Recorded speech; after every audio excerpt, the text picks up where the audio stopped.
Trump గారు అయితే Iran కి 10 days అయితే డెడ్ లైన్ అయితే ఇచ్చాడు అనమాట. సో 10 days లోపు చర్చలకు రావాలి, పీస్ఫుల్ జరగాలి అని చెప్పేసి. ఒకవేళ అది 10 days లో గనక జరగకపోతే మాత్రం పరిస్థితి దారుణంగా ఉంటుందని చెప్పేసి అయితే ఒక స్టేట్మెంట్ అయితే ఇచ్చాడు అనమాట నిన్న. బైనాన్స్ ఫౌండర్ అయినటువంటి సీజెడ్ ఒక స్టేట్మెంట్ అయితే ఇచ్చాడు.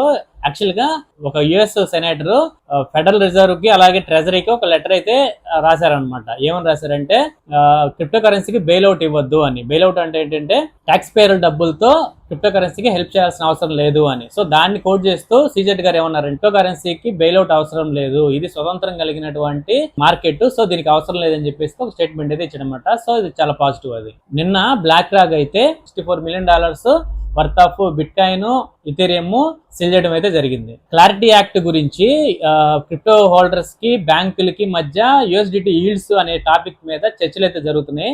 దానికోసం అని చెప్పేసి అమెరికా March 1 వరకు డెడ్ లైన్ అయితే విధించింది అనమాట. సో ఈ లోపు మీరు ఖచ్చితంగా ఈ చర్చ సఫలం అవ్వాలి, లేదా ఏదో ఒక క్లారిటీ కావాలని చెప్పేసి ఒక డెడ్ లైన్ అయితే విధించింది అనమాట. జపాన్ ఇన్ఫ్లేషన్ డేటా వచ్చింది, మంత్లీది 1.5 వచ్చింది, ఓవరాల్ గా చూసుకుంటే 2.1 ఉంది.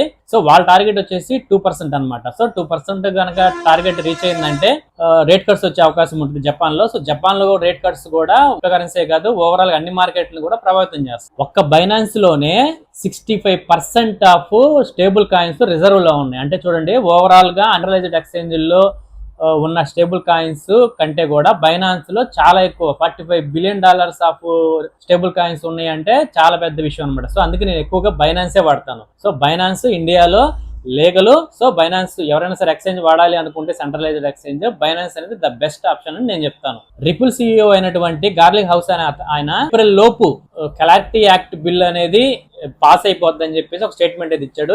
గవర్నమెంట్ లో చాలా మంది ఇతనికి క్లోజ్ గా ఉంటారు. లాస్ట్ టైము ట్రంప్ గారు ఎలక్షన్ టైంలో ఇతను ఫండ్ కూడా ఇచ్చాడు అనమాట ఎలక్షన్ టైంలో. సో ఇతను చెప్పాడంటే మాక్సిమం అయ్యే అవకాశం అయితే 100% ఉంటుంది. సో ఇవి ఫ్రెండ్స్ ఇప్పటి వరకు ఉన్న న్యూస్ అండ్ అప్డేట్స్. మన ఛానల్ కనుక మీకు నచ్చితే లైక్ చేయండి, షేర్ చేయండి, సబ్స్క్రైబ్ చేయండి. సబ్స్క్రైబ్ చేసుకోవడం మాత్రం మర్చిపోవద్దు.